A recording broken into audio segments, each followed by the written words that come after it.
abençoado dia. É muito comum ouvirmos pessoas dizerem o seguinte: eu tenho uma grande fé de que as coisas irão melhorar. Ou então ouvimos mensagens e pregações que falam do poder da fé e que, se você crer, as suas orações e desejos serão atendidos. No texto do Evangelho que iremos ouvir nesta manhã, Jesus diz a uma mulher estrangeira: mulher, que grande fé você tem. Afinal de contas, o que uma grande fé crê? A partir desse texto, queremos refletir sobre esta pergunta. Suplicamos ao bondoso Deus que Ele nos preserve na fé verdadeira e na unidade do Espírito, através da sua santa palavra. Hoje é o 11º domingo após o Pentecostes. Agradecemos a Deus que nos reúne neste culto online para que Ele fale a nós. Em nome do Pai, do Filho e do Espírito Santo. Amém. Meus queridos irmãos, vamos nos dirigir a Deus, o nosso Pai, confessar a Ele os nossos pecados e pedir que, em nome de nosso Senhor Jesus Cristo, Ele nos perdoe. Todo-Poderoso Deus e Pai, eu, pobre e infeliz pecador, te confesso todos os meus pecados e as minhas maldades com que provoquei a tua ira, merecendo com justiça ser castigado, já nesta vida e na eternidade. Lamento muito estas minhas culpas e arrependo-me sinceramente. Peço que em tua grande misericórdia e por causa do santo e inocente sofrimento e morte de Jesus Cristo, teu amado Filho, tenhas compaixão de mim, pobre pecador. Amém. O Deus Todo-Poderoso, nosso Pai Celestial, teve compaixão de nós e entregou o seu Filho unigênito para que morresse por nós. E por amor de seu nome nos perdoou todos os nossos pecados. E aos que creem em seu nome, lhes deu o poder de serem feitos filhos de Deus e lhes concedeu o Espírito Santo. Quem crer e for batizado será salvo. Amém.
Alegrem-se e exultem na terra todas as gentes, pois sua justiça se manifestará, guiando na terra as nações.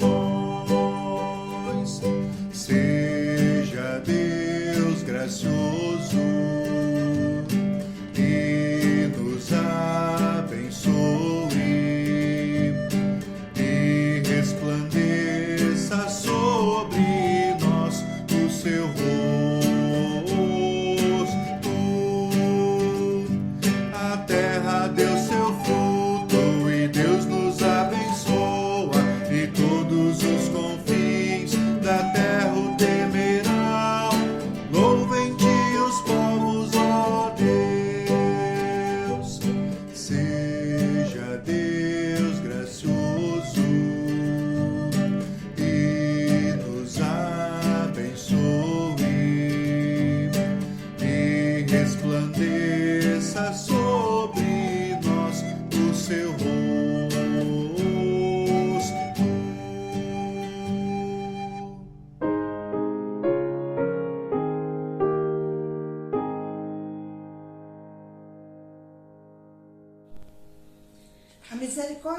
Deus para com Israel.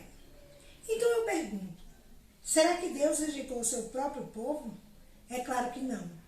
Eu mesmo sou israelita, descendente de Abraão e membro da tribo de Benjamim. Deus não rejeitou o seu povo, que ele havia escolhido desde o princípio. Agora, estou falando a vocês que não são judeus. Enquanto eu for o apóstolo dos não-judeus, terei orgulho do meu trabalho.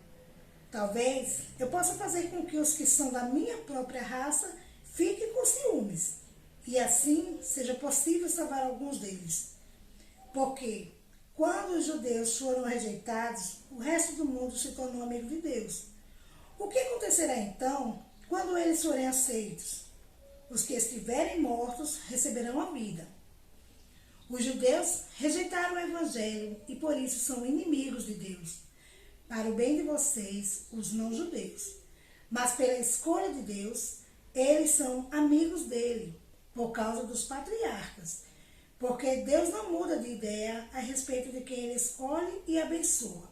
Mas no passado, vocês que não são judeus, desobedeceram a Deus. Porém, agora, vocês receberam a misericórdia de Deus por causa da desobediência dos judeus. Assim, por causa da misericórdia que vocês receberam, os judeus agora desobedecem a Deus para que eles também possam receber agora a misericórdia dele. Pois Deus fez com que todos se tornassem prisioneiros da desobediência, a fim de mostrar misericórdia a todos.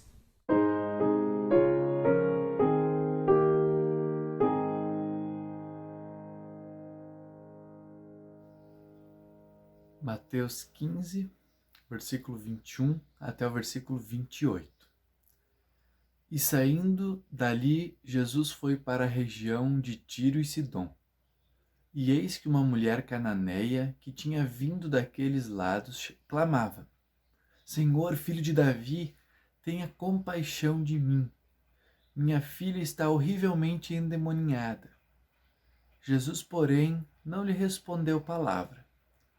Então os seus discípulos, aproximando-se, disseram: Mande-a embora, pois vem gritando atrás de nós. Mas Jesus respondeu: Não fui enviado senão as ovelhas perdidas da casa de Israel. Ela, porém, veio e o adorou, dizendo: Senhor, me ajude. Jesus respondeu: Não é correto pegar o pão dos filhos e jogá-lo aos cachorrinhos. A mulher disse: É verdade, Senhor, pois os cachorrinhos comem das migalhas que caem da mesa dos seus donos. Então Jesus exclamou: Mulher, que grande fé você tem, que seja feita como você quer. E desde aquele momento a filha dela ficou curada.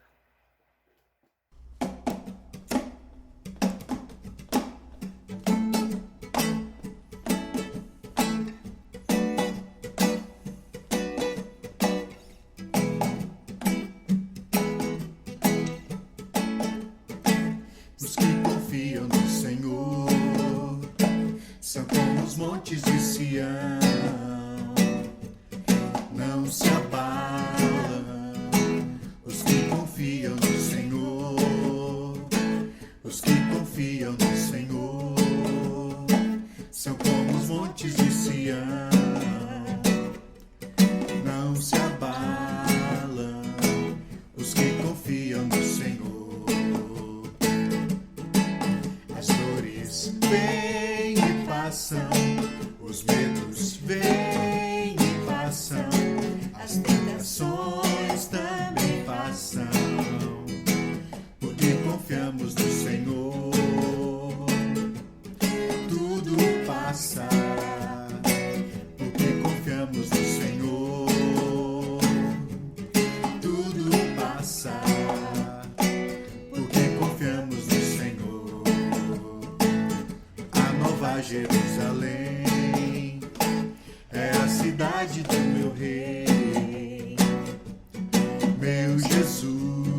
Jesus do seu trono reinará. Não haverá mais dores, não haverá mais pranto, não haverá mais lamento, porque o Cordeiro reinará. Tudo passa, porque o Cordeiro reinará. Tudo passa, porque o Cordeiro reinará.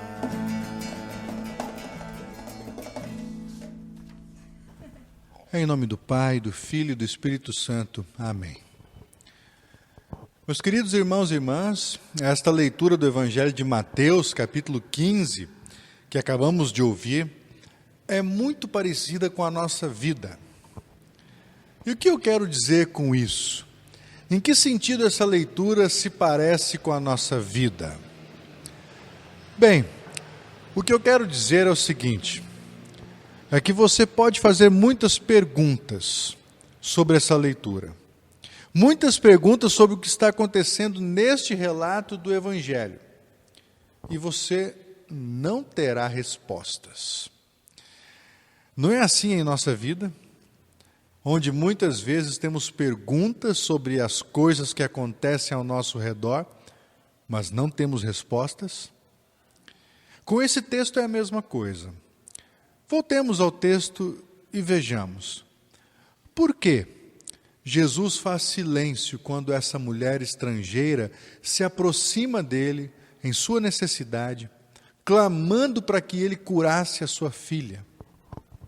Você pode até chutar uma resposta, mas você não vai saber por que Jesus ficou em silêncio. Qual foi o tom de voz dos discípulos quando eles parecem sugerir que Jesus fizesse o que ela estava pedindo para que ela fosse logo embora?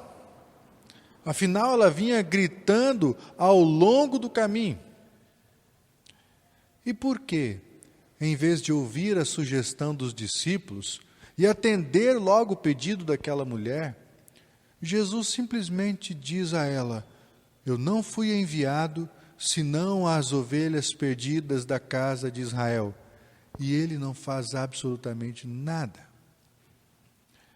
Qual o estado emocional dessa mulher quando ela continua a abordar Jesus e a insistir na sua súplica?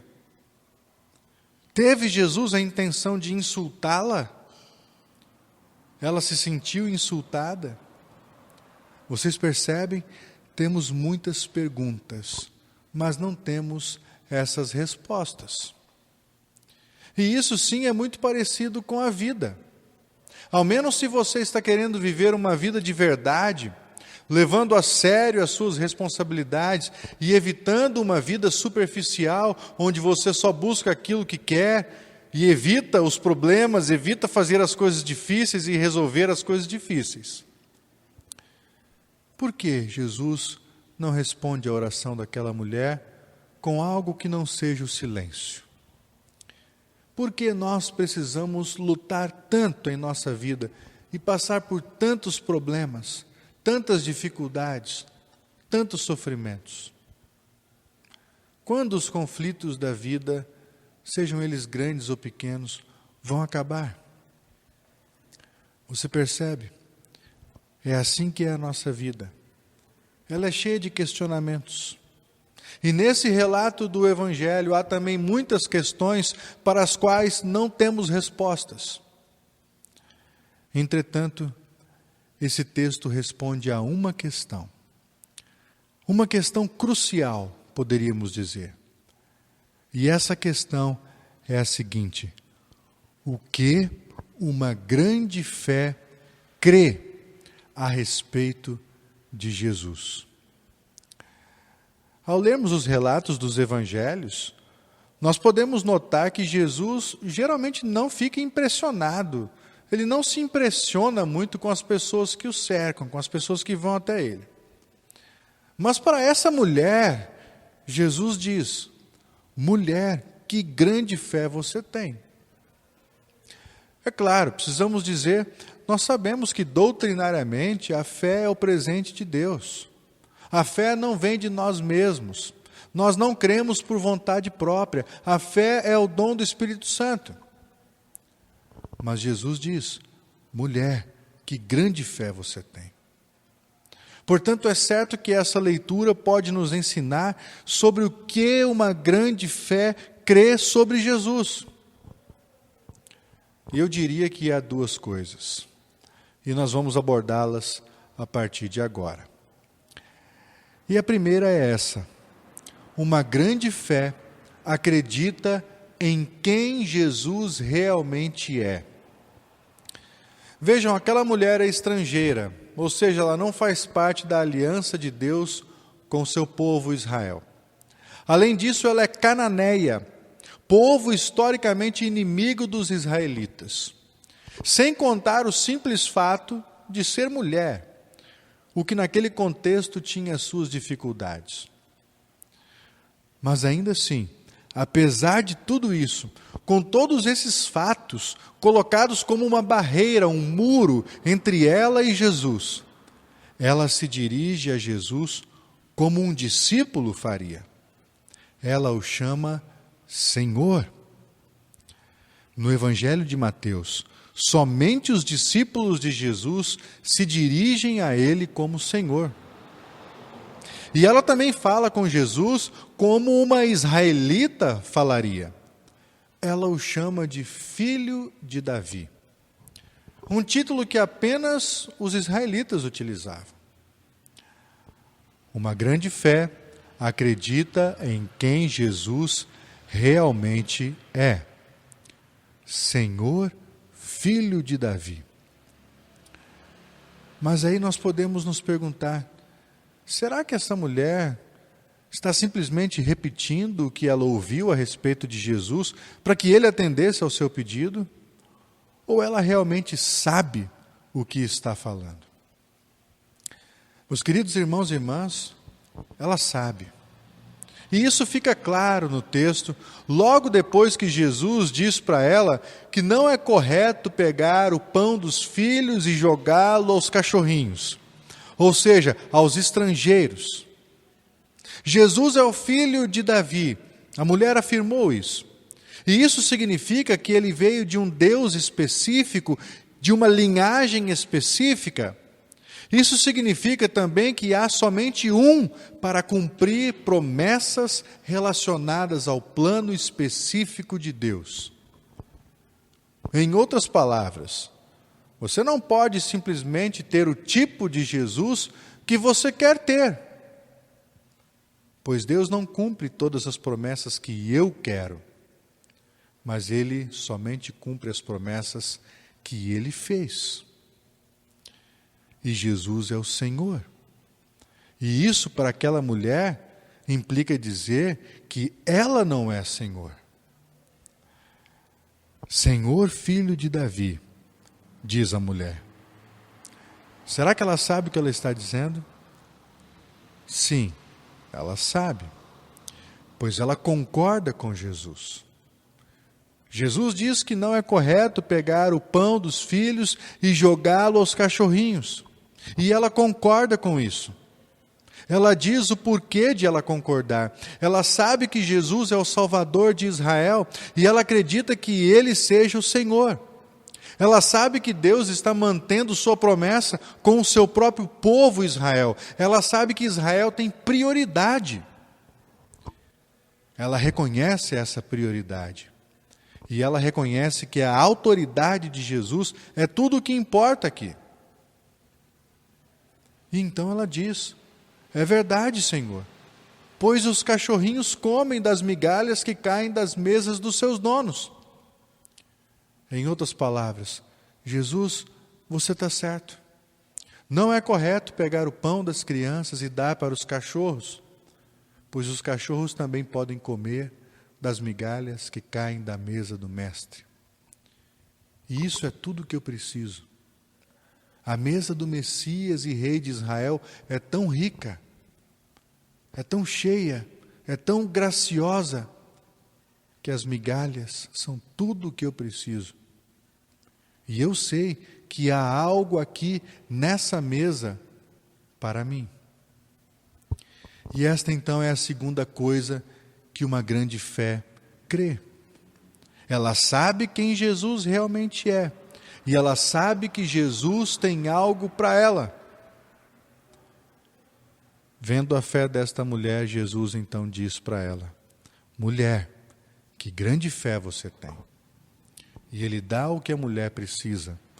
E sua filha é curada. Meus irmãos e irmãs, aqui há verdades também para nós, hoje.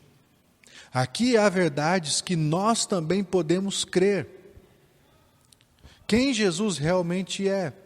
Jesus é o Senhor, o Filho de Davi.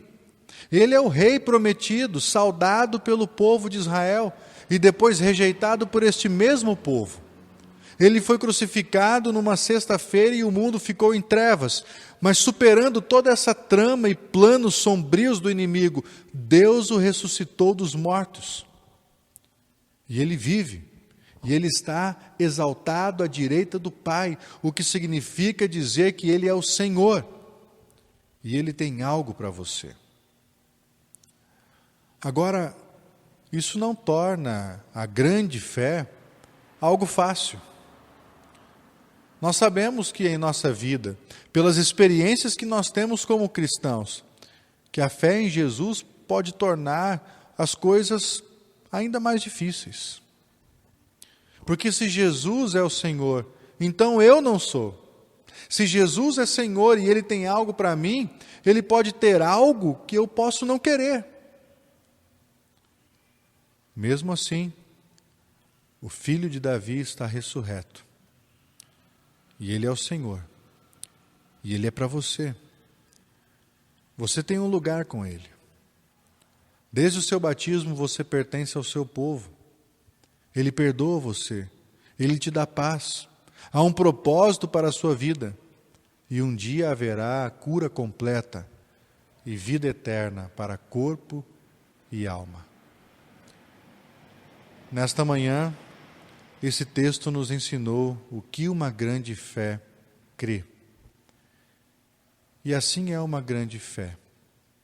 Uma grande fé sabe quem Jesus é e acredita que Ele tem algo para você. Mesmo as migalhas que caem da mesa do Senhor, em sua abundância, são suficientes para te salvar. Amém. A paz de Deus, que excede todo entendimento, guardará os vossos corações e mentes em Cristo Jesus, para a vida eterna no céu. Amém.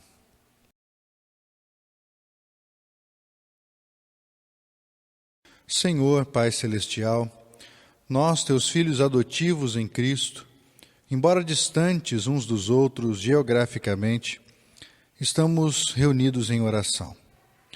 Trazemos-te nosso louvor e adoração por nos aceitares como teus filhos, através de Jesus Cristo, nosso Senhor. Agradecemos-te pela graciosa bênção de nos conceder o conhecimento da salvação. Confessamos que não merecemos o teu poder salvador. Não fomos justos e nem agimos retamente. Por causa de nossa falta de amor para com aqueles que não são da nossa nacionalidade, deixamos de espalhar o Evangelho para muitas nações. Falhamos em repartir as migalhas que caíram da mesa do Mestre. Procuramos obter o teu favor com ofertas e sacrifícios.